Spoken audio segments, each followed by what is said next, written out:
Welcome to the Drum Shuffle, a podcast offering insights, perspectives, and conversations for drummers.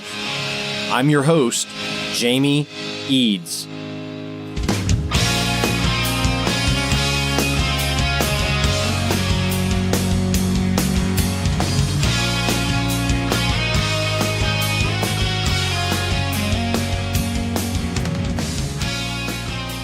Hey, how's it going out there, everybody?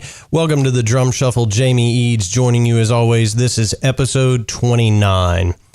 I am absolutely honored to bring you a fantastic interview today. I am going to be joined by the fantastic, great Jerry Gaskill of King's X. Simply one of the most influential drummers in my life, certainly, and many, many others, so please stay tuned. Los Cabos drumsticks may be the best kept secret from drummers today. Los Cabos drumsticks makes the finest tools to touch a drummer's hands in the business. The best news, almost every popular stick size is available in both white hickory and red hickory. If you don't know what red hickory is, it's made from the heartwood of the hickory tree, unlike regular white hickory, which is made from sapwood. Red hickory drumsticks will hold up to even the hardest hitting drummers. Their durability comes from the density of the wood, but they do not sacrifice the feel. Please visit LosCabosDrumsticks.com to learn more about their products. And don't forget to ask at your favorite retailer for Los Cabos drumsticks. All right, guys and gals, as I mentioned, we're going to be joined by the great Jerry Gaskill here in just a moment. Jerry, of course, the fantastic drummer in King's X. King's X has just been such an influential band on me personally and countless other musicians. Jerry is just one of the kind souls in rock music, so I was just absolutely honored to have him on here. Huge influence on me, as I said. So please help me welcome to the Drum Shuffle, Jerry Gaskill. Good evening, Jerry. How you doing today? Doing great, man. How you doing? I am doing fantastic. Hey, thanks so much for taking time to come on the Drum Shuffle. We certainly appreciate your time. My pleasure. So, Jerry, what a legendary career you've had and continuing. I know you guys just wrapped up a big bunch of dates. What we typically do here is we start at the very beginning. I know you got your first drum when you were probably 3 or 4 years old. You've been a drummer your entire life. Tell us a little bit about how you came into drumming. Well, I actually can't remember a time of not playing. I don't remember a time thinking, I want to play drums. It's just something I've always done. I've always been fascinated with them. I remember an uncle of mine who had this blue sparkle kit in his basement when I was a really, really small kid. And I was just drawn right to them. And like you said, I got my first real drum when I was 4 years old. And I wanted that more than anything in life. That was just what I wanted. And before that, I had a toy kit. And so that's just what I've always done. I remember when I got that first drum, I've told this story a million times, but I'll tell it again. I remember my dad went to the store to get it. I'm 4 years old. And I'm so excited thinking, finally, I'm going to have a real drum. It's like the greatest thing imaginable to me. And he comes home. And he says, Jerry, I'm so sorry I wasn't able to get the drum. And I remember I just broke into this, I just started profusely crying. I remember that. I just couldn't control myself. It's like everything in my world just crumbled down and nothing mattered ever again. I couldn't have that drum. And then he said, okay, I'm so sorry, but could you go out in the car and he asked me to get him something. I forget what he asked me to get, but you go out in the car and get this for me. So I, of course, being the obedient son that I am, I guess, or was, I went out there to get what he asked me for. And there, sitting on the passenger seat, was the drum. And nice. It could have been a better way to present it to me. Had he just brought it in, it could have been better. Yeah. So that's the story of how I got my first real drum. Well, I've heard that story before as well, but I think it's so awesome. A lot of our guests will say, when I was, 10, I saw the Beatles on the Ed Sullivan Show, or, a relative had a drum set and I was drawn to it. So I started playing along with Zeppelin records or whatever the case may be. But you were born to drum, I think. That's all I can think. Even my mom tells me that as a little child, like 2 years old, in the back of and we'd be in the car, I'd be in the back seat before you had to wear seatbelts. We'd climb over the top of the seats and all that. Sure. That's just what you did back then.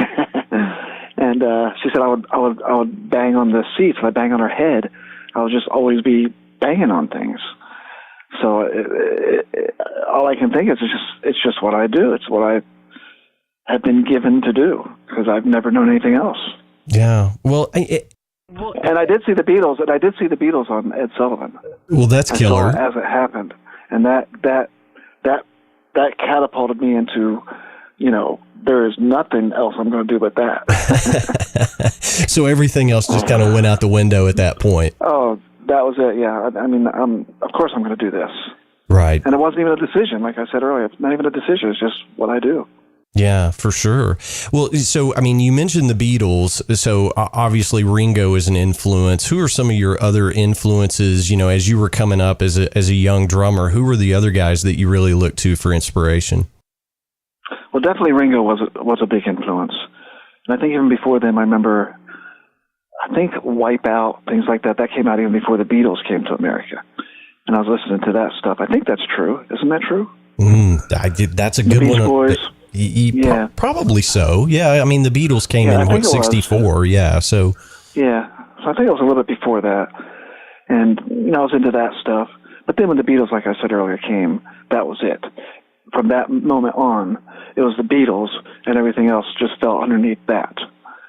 And but from there, as I got a little bit older, I fell into Led Zeppelin. And, of course, John Bonham is probably, if I have any influence, is probably my biggest influence. Sure. As far as the way I approach drums or whatever. Not that I sound like him, not that I play like him or anything like that, but just his inspiration is just a big part of my life. And Buddy Rich, another one. Yeah. And another thing I've said a million times, because when I talk to people, sometimes they ask me about drums because I play drums. But to me, if I could take John Bonham and Buddy Rich and meld them together as one drummer, that would be absolute perfect drumming right there to me. Yeah. Well, I mean, that's a mouthful for sure. I mean, you can't go wrong with either one of those cats. There's no doubt about it. Right. Yep. Well, I think you have famously said plenty of times before, I don't think I'm putting words in your mouth, but correct me if I'm wrong, but you... Oh, I will correct you, believe me. But you never really took lessons. You didn't do school band. You didn't do marching band. You are truly a self-taught musician, correct? 100%. I did none of those things. I had music teachers, for whatever reason. I'm just saying this because it happened. That's the only reason I say it. I had music teachers beg me to join the band. And I even had one music teacher tell me that he will start a band just for me if I will just play.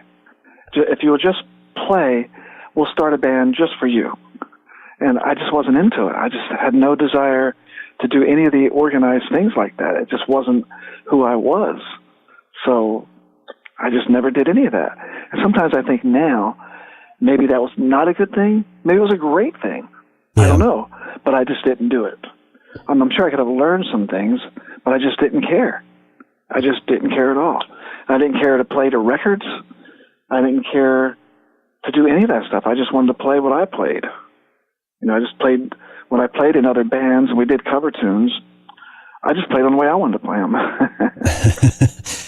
Well, and I think, that's probably served you well over your career because, I mean, obviously, you've spent, 30 plus years with King's X. And your playing is so unique in that band, and King's X is so unique in music. I mean, just in general, one of the, I don't want to use the word problems, but I think one of the struggles that King's X has had over the years is the fact that nobody knows where to put you guys really. Is it metal? Is it rock? Is it pop? Is it soul?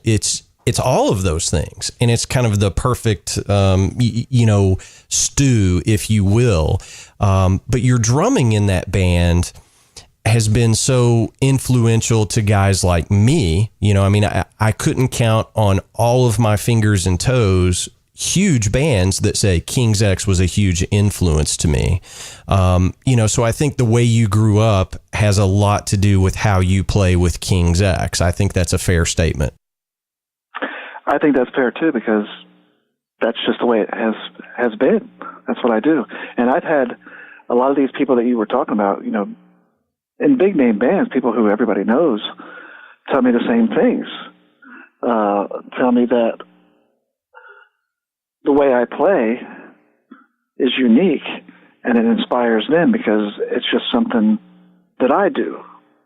And it's not learned. It's not the same thing that everybody has learned, which I'm not saying that's a good thing to say. I'm just saying that's what people say to me. Like, some of the greatest drummers in the world, who are the drummers who can do anything, play with anybody and play anything they're asked, tell me that. And they tell me they're inspired by me, which is always somewhat baffling and flattering, and I'm always honored by that. So that's just part of this whole thing that makes my career somehow. I even had Morgan Rose one point. We were on a cruise together.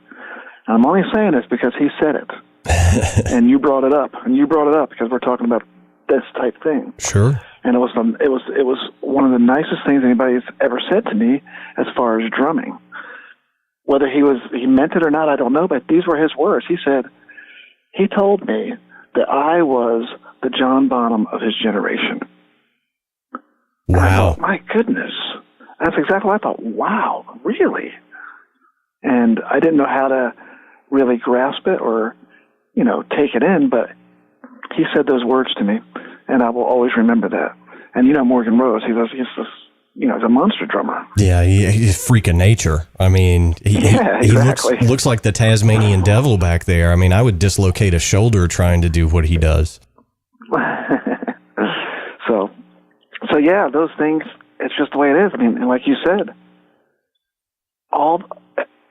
it just seems like every band that's out there seems to be somewhat inspired by King's X. Everywhere we go, everybody we meet, I'm always baffled and honored. Yeah. My first exposure, if you'll indulge me, my first exposure came when I was just starting out as a drummer. I started when I was 12 years old, and it was right about the time you guys had really come on the scene, especially the MTV scene. The videos had started coming out for, It's Love and things like that. So, kind of right after you had signed your deal with Megaforce. And I remember seeing an interview somewhere, I don't know where you said, yeah, I'm not a schooled drummer.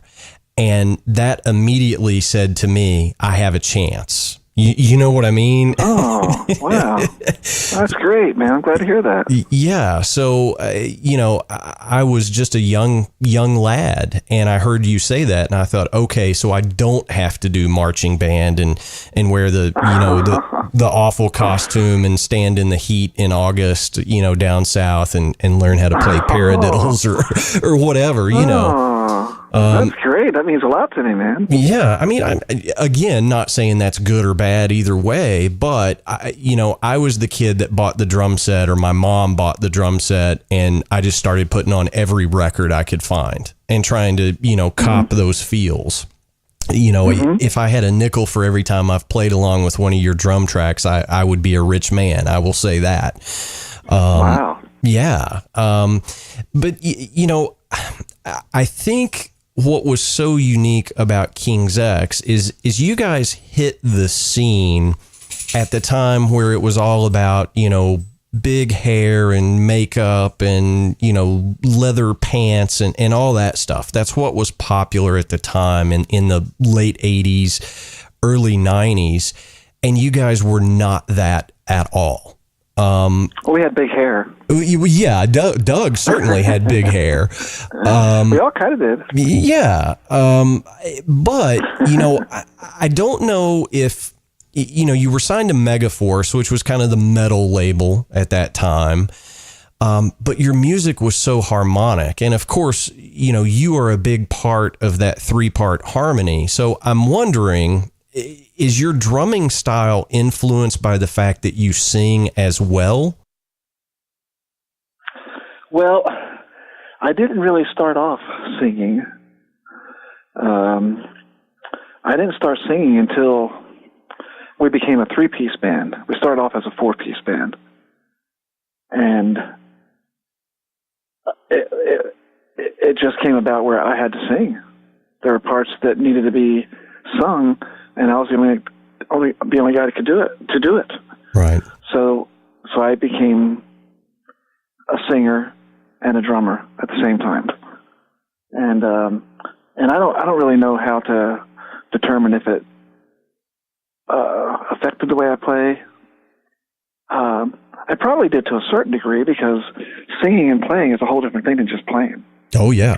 And it was something that was very unnatural for me at first. Because a lot of times the vocals are in a different rhythm than what you're playing. Right. And, it has to get to a point where it becomes second nature and you're not really thinking about it. Because once you start thinking about things, that's when you mess up. Right. So I don't know if that answered your question, but I don't know. I don't really consider myself a singer, although I do sing and I write songs and I do those things. But I guess all in all, everything affects the way I play. How's that? Yeah, I think that's a fair statement. But I always go, when we talk about singing drummers, I think of the great late Levon Helm, of course, from the band. And you want to talk about a freak of nature. You can't teach how he played drums. You just can't do it. No. I don't even know if you can learn that.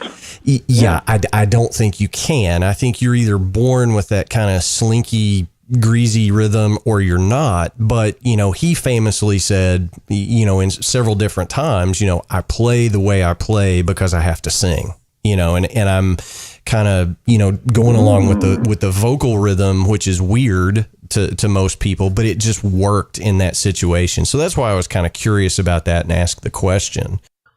Yeah, well, he was more of a lead singer while he played too. Yes, he was, and that's not something I really do. And even when I do solo shows, I've done a few, not many, but when I do, I don't play drums at all. I just stand out front and sing, play a little bit of guitar every once in a while. Sure. So that's a whole different thing, to play and sing the melody and be basically the front man, being the one who plays around the vocals. So as you're singing them, I've never done that. Right. So, although I did on one song. I did on Julie. We used to do that live, and I did play and sing that. So, yeah, maybe I do understand that to a certain degree. Yeah, because I do play, around what I'm singing. That's true. Yeah, I get it. Yeah. So well, there we go. We we had a moment. Yeah, it was a revelation of sorts. For sure. Well, revelations are always good, and it always comes to me at usually the worst possible time. I say, gosh, I've got to remember this, and then I never do. But I want to go back a little bit, Jerry, and talk about when you guys did sign your deal with Megaforce. What do you remember about that? Was it a whirlwind for you guys when you signed the deal, and you played so many huge shows, you were on so many different tours, huge tours, playing in front of, thousands and thousands of folks. Could you feel that building, or was it you were just kind of thrown into the machine all at once? Well, I'd say it's probably a combination of all of that, because we'd been together for, I think, maybe 7 years before we were signed. And nobody really cared about King's X. Nobody wanted to sign King's X. And then finally Megaforce did want to sign us. So they brought us out to New York, and we did a show at the Cat Club, just so they could see us play live. And we opened for Black Oak, Arkansas. That's what we did. And I felt like we didn't play that good. Whatever. The way musicians feel sometimes. We very rarely feel like we're doing great. Sure. But they were very excited after the show, and they wanted to sign us. They told us, "We're not going to leave this building until you sign this contract."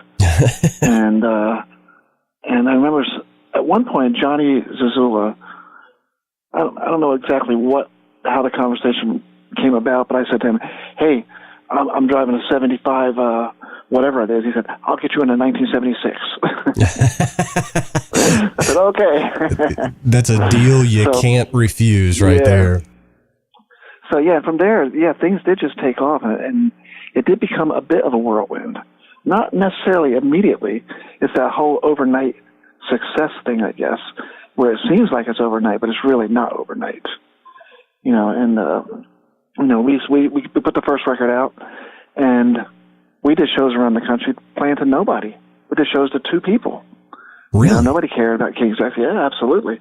But we went to England, and they, for some reason, they took to us immediately. Right as the first record came out, even maybe before the first record did come out. And they had us on the cover of Kerrang, the big rock magazine over there at the time. Sure.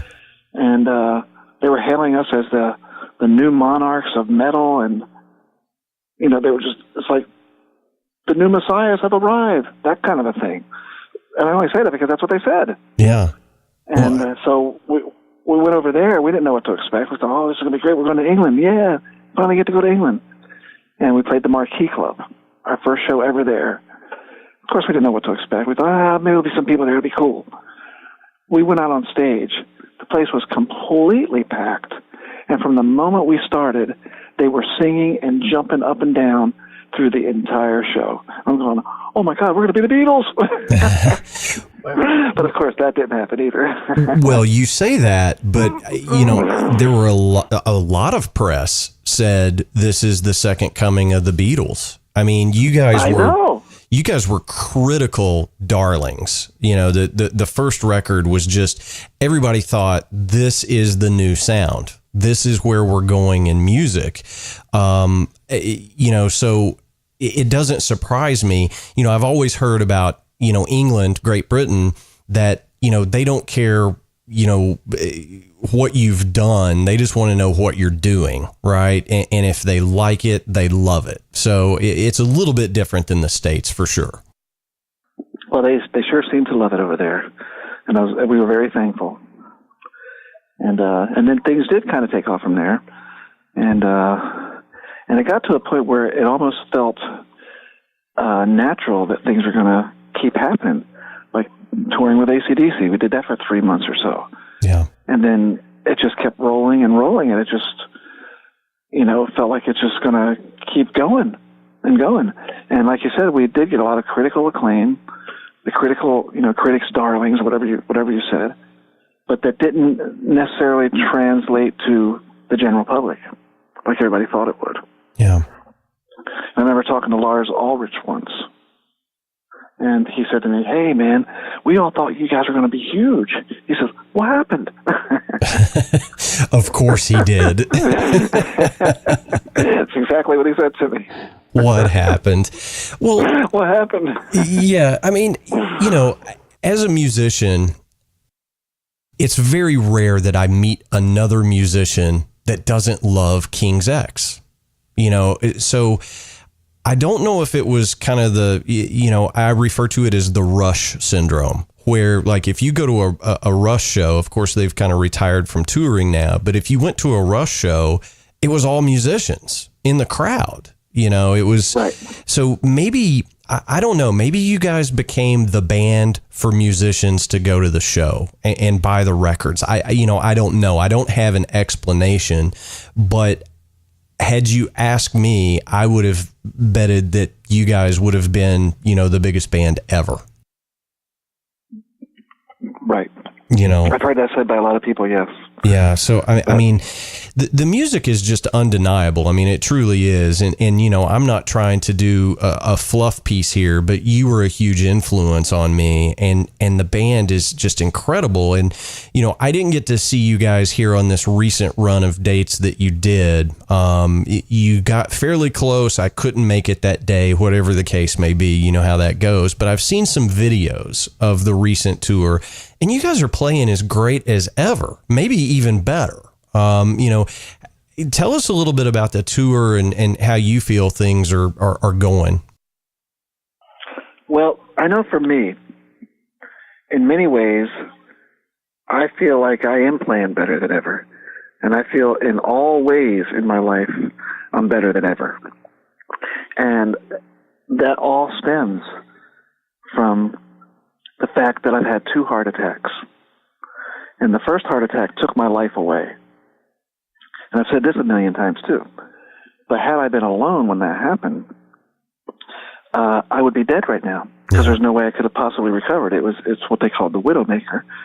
You know, 100% blockage in, I guess, the main artery, where there was no blood flow into my heart at all.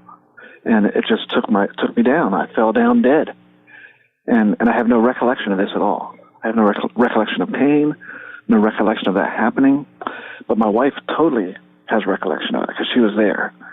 And had she not been there, like I said, I would not be here. I would be dead.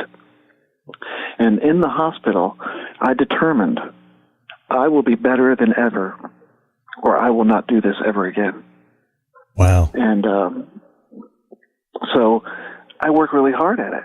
And then I ended up having another heart attack, and had to have open heart surgery, which, again, I thought, oh, my God, now I've got to be even better than better. I got to go double the better now. Sure. And I determined it, man. I set out to do that. I said, I will be better. I'm not saying I'm a better player or anything like that, but I just have to be better. I have to be better all around in my life. And I've learned how to listen to my body. I've learned that that's all I have is my body. If I want to stay in this world, I have to keep my body alive. Right. And I've learned that our bodies are made to move. And I've also learned that we have to give more. I think I've always kind of known this, but now I totally put it into practice. We have to give more than we think we can give a lot of times. And we have to do things that we don't want to do in order to get what we do want to do, or what we do want to have. And right. I think we all probably know that somewhere in our heads. But making it happen is a whole different story. You have to put forth a little bit of effort, right? Absolutely. And that's what I've learned. Just a little bit of effort. You have to do something. And I've learned that. I've learned that something always equals something, right? Right. But nothing always equals nothing. So if you sit around and do nothing and think about all the great things you can do, nothing's going to happen. You have to get up off your ass. You have to go out there. You have to work your ass off and do that in order to get the things that you want. So that maybe you can relax a little bit, right? Absolutely. And those are all the things that I've learned through the years. So I don't even remember what the question was now. What was the question? I don't know either, to be honest with you, Jerry. But I think that was the answer, though. I think it was appropriate. For sure. Well, I mean, and what you're referencing, you know, this goes back to like 2012, I think it was, when you first had your first heart attack. And that is true. You know, we were lucky that you hung on, because I mean, I remember, you know, and I've followed the band on social media for so many years. You know, I remember I knew it was serious. You know, the first thing I heard about it, you know, it wasn't just oh, hey, Jerry's in the hospital, you know, having his appendix out or whatever. I mean, we knew it was serious. So, you know, we're thankful. Yeah, it was serious. Yeah, we're all super thankful that everything came out the way it did. But to your point, you know, if you just sit around and watch TV all the time, you're not going to be a better drummer. You're not going to be a better short order cook. You're not going to be a better secretary, whatever the case may be. You do have to put effort forth. And, you know, I do remember my question now, but I mean, I've seen some of the videos from this last tour, you know, that folks post out there on social media. The band is playing as good as ever, I think. It just sounds incredible. Well, thanks, man. We do actually have people say, hey, man, I've been coming to shows for years and years, and this is the best one ever. You know, it's probably just because of the moment, but it's still nice to hear, you know. Yeah, it is nice to hear, but, you know, and I think the other cool thing, you know, I'm a sucker for power trios too. You know, I mean, I always have been. You know, the fact that you guys sound as clean and as good as you do, you know, and have for your entire career is amazing to me because, you know, I think some of those power trios that I went to see live, it was pretty loose and sloppy. You, not with King's X. You guys just sound fantastic. Now, it's been a little while since you guys have done a record. So, you know, I'm not asking for a scoop here, but is there any plans for new material anytime soon? Yes, we are definitely talking about it, and we are actually making plans. Good. And so, most likely, there will be a new record, possibly even next year. Oh, fantastic. So are you guys just in pre-production now, or are you in the writing stage, or where are you at? Well, we're always in the writing stage. Sure. We're always in that stage. I think right now I think we've gone past the pre-discussion stage. And now we're kind of maybe in the full discussion stage.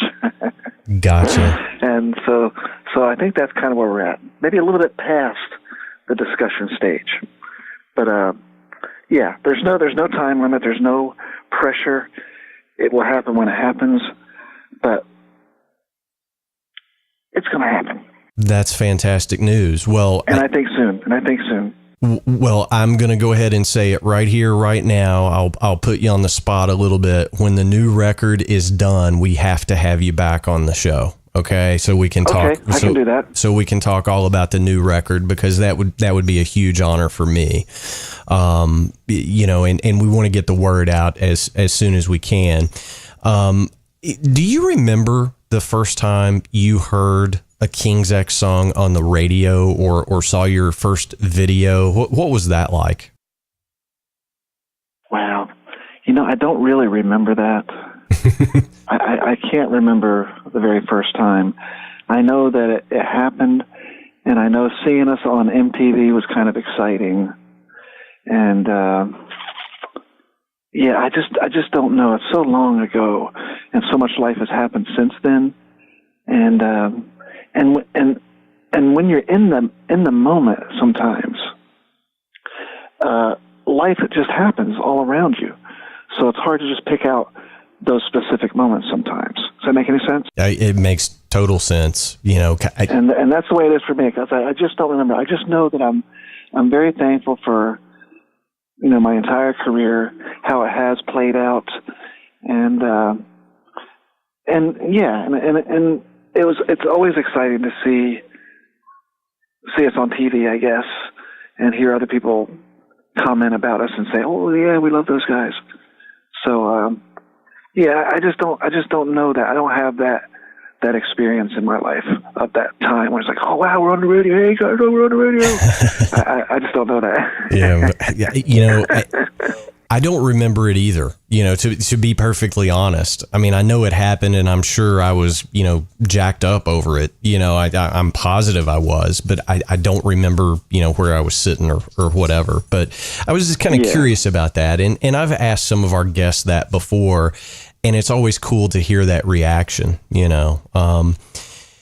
Jerry, are all three of you guys still living close to one another? You know, I haven't kept track of where you guys are living. No, we live nowhere near each other anymore. Okay. We represent all the areas of the United States. I'm on the East Coast, Ty's in the Midwest, and Doug's on the West Coast. Gotcha. Okay. So it takes a little bit of doing to get all three of you guys in a room together then. No, it's just an email, a phone call. Gotcha. Yeah, for sure. That's how we get together. We're going on tour. Okay. See you then. Well, that's cool. I mean, tell us a little bit about the writing process. Do you guys all three write on your own and then kind of get together and trade ideas, or are you guys, I don't know what you're logistically, how it goes. Do you have a studio and you guys fly tracks back and forth via email? How does that work these days? Well, throughout the years, we've done all of those things. We've written songs individually and brought them to the band, and then we all put ourselves into them, and it may be exactly as the person wrote it, or we might change parts, but we're always putting ourselves into the songs, and all of us are open to as much as we can be, because when you write a song, it's very dear to you. Sure. But we're open. We know that if we bring something to King's X, it could turn into an entirely different song when all three of us get together and start working on it. So there's been that, and we've also gotten in a room and made records completely from scratch, where there was no ideas at all, where we just come up with it at the moment, and it's a total collaboration. So it just happens all different ways. There is no set pattern, or whatever the word is, on how King's X makes its music. So it can happen anyway. Right. So it's not a factory approach. In other words, this is our process and we're sticking to it. No, we have no process. Over the years, it's become, however we do it, however we make music. It could, like I said, it could be any of those things. So yeah, for that's sure. just the way we do it. And I don't know how this new record's going to happen, but we're going to get together. I think we're all going to be in the same room at one point. Yeah, well, I mean, it would work better that way. I think that's probably going to happen. Well, we could all do it. We could all just do it wherever we're at. Yeah. But I don't think that's the way it's going to happen. That doesn't make sense. That's not what a King's X record should be, I don't think. King's X should be the three of us making the music together. And I think that's how it's going to happen. Absolutely. I mean, I think that's always best. I've kind of done stuff both ways, tracking drums and then flying a track out to somebody, and it always sounds worse than if you were in the room with the other musicians. I mean, that's just my opinion. I think recording live or everybody being in the same room, there's just a back and forth that happens that can't happen through the computer, That's true. But good things can happen the other way as well. Oh yeah, sure. Anytime if somebody puts themselves into it and believes in what they're doing and has the, translates that feel somehow into the computer and sends it to you, I mean, it's still there. It's still that person playing and giving of themselves. But I don't think King's X is going to do it that way. Well, that's good news for me. Jerry, I'm going to ask about... Don't hold me to it. Don't hold me to anything. Well, you've already said you'll come back when the record is done so we can talk about it. So I'm also a liar. Well, we'll see how it ends up coming out in the mix, as they say. I'm going to ask about a very specific gig, and you will probably remember this one, but I remember you guys did Woodstock 94, which was, kind of the big 25th anniversary of Woodstock. And of course, there's all kinds of stories about, they burned the place down at the end and, No, that's not true. That was Woodstock 99. Oh, okay. So it was a Woodstock different one. 94, yes. Woodstock 94 felt like the real thing. Okay. I mean, it really did feel like Woodstock to me. The vibe was great. Everybody got along. There were no fires. There was no violence, any of that stuff. But it was a great experience. And to look out there and see 300,000 people was quite a sight. Oh, I can only imagine. And and it was a great experience. It was a beautiful experience. But then they tried it again 5 years later, And that's when they burned everything down. It just turned in. That's why there's been no more Woodstock since. It just didn't work. Yeah. So I just got the two mixed up, but I remember specifically, one of the radio stations here, basically covered it live. So, I mean, it was just a feed from the show. And I remember specifically, hearing you guys do your set, and it was pretty incredible. I mean, it really was, and it was just kind of a who's who. 300,000 people. Was that the biggest King's X gig? Yes, it was. I think that was most people's biggest gig. Well, yeah, I mean, it would have to be. We had Doug Clifford from CCR on the show a few months back, and of course they played the original Woodstock, and right. They had to be flown in on a helicopter. There was no way to get there because everybody had just left their cars on the road. So he said, we came kind of over this hill, and he said, my heart sank because there were just so many people. What's it like? I mean, I know that's probably a hokey, dumb question, but what was it like playing in front of that many people? Well, like I said earlier, it was an incredible sight to see this sea of people. I mean, everywhere you looked, there were just people. It was an incredible sight. Yet at the same time, it was still just another gig. We still just had to go up there and play and do our show. And I approached it that way as well. But the whole vibe, the whole thing was truly incredible, if that makes any sense.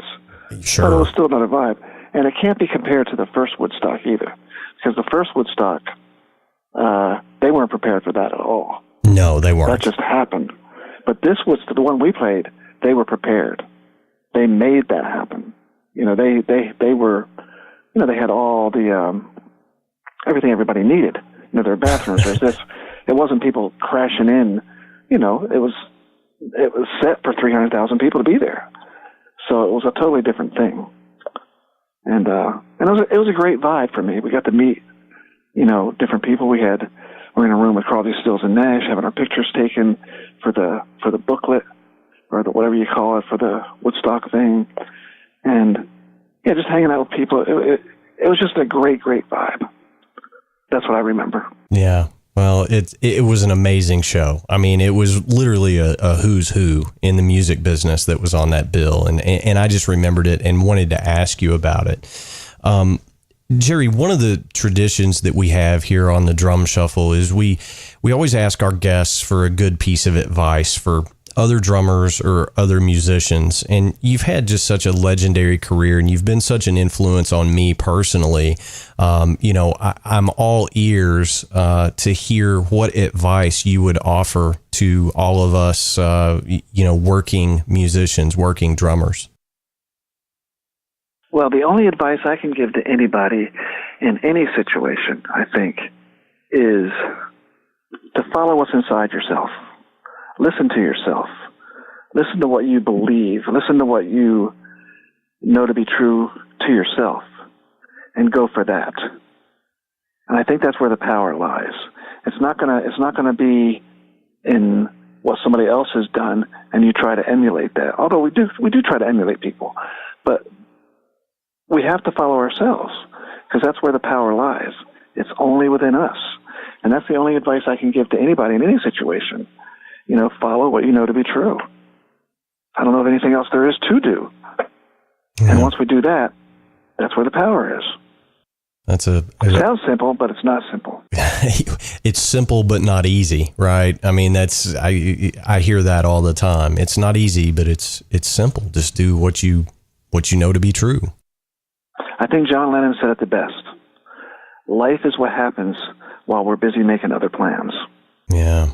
That's a great quote. Great quote. Well, yes, it is. That's just the way it is. Jerry, I'm not happy. I didn't make the rules, Jamie. It doesn't make me happy the way this world is, believe me. Well, it doesn't me either. And, we could probably spend 45 minutes to an hour discussing that. One last thing that I do want to ask you about before we let you go, we're almost out of time. but King's X has such a relationship with their fans. It goes without saying that you guys love your fans and your fans love you. Talk a little bit about the relationship that the three of you guys have with your fans. Well, it is a beautiful thing. And throughout the years, we do care about the fans. We realize that the fans are the reason that we're out there. And we've actually made friends with a lot of the fans. And after every show now, we decided, quite a few years ago, we decided that we're just going to do the show, give everything we have musically to these people, everything inside of us. And then after the show, we're going to go down to the merch table and we're going to talk to everybody who wants to talk to us. We'll sign things. We'll listen to your stories. Tell us how you feel. You know, we'll hug you. You can take pictures, whatever you want. And we do that every night to show our appreciation. And it's always a beautiful thing. You know, we hear things that we would never hear any other way. And that's just what we do, man. And I'm assuming there's some... And it's free. Yeah, I was going to say, and I'm assuming that there's some inspiration that comes out of that because, you know, there's a lot of bands out there that are making, you know, an extra $100, $200, you know, to get the 3-second, we're going to snap a picture and then, you know, herd you out the door kind of thing. So... I know. I think about that. I'm going, I just don't know. And I'm not saying anything against anybody for any reason. I'm just talking about me, myself. I just can't imagine myself doing that. I just don't. How can I charge somebody to want to share something with me? To say, hey, I love you, man. I love your music. You mean so much to me. Can we get a picture? Yeah. I mean, that's just a beautiful thing. And but if they want to give me money, I'll take it. Of course, I'm not going to ask for it. Of course you will. You're a drummer. I mean, you know, we're all starving to death. I've never had too much money. I know that. Yeah, I mean, we're all starving to death in this day and age. You know, it's just how the industry is. Jerry, thank you so much for your time. You know, kudos to you guys for keeping it real and keeping on doing what you guys have been doing for such a long time. I can't wait to hear the new record. And again, you are welcome on this show anytime. When that record's done, let us know. We will absolutely have you back to talk about it. But thank you so much for your time. We really appreciate it. Oh, my pleasure, Jamie. Thank you. All right. We'll talk to you real soon. Okay. Take care, man. All right. All right, guys, that's going to do it for episode 29 of the Drum Shuffle. As always, I thank you from the bottom of my heart for joining us. We can't do any of this without every single one of you. As always, I'm going to ask you to hit the subscribe button on whatever platform you're listening in today. It helps us tremendously to continue to grow. Also, share a link with a friend. That helps us more than you know. And again, we do appreciate it. We love hearing from you throughout the week. Our email address is thedrumshufflepodcast@gmail.com. Our web address is thedrumshuffle.com. You can find more information on me over at jamieeads.com. Again, thanks to the wonderful Jerry Gaskill for his time today. Don't miss us next week as we will be joined by John Bermuda Schwartz of Weird Al Yankovic's band for the past 38 years. Great interview that you're not going to want to miss. So until next time, may your heads stay strong and your sticks never break. Cheers.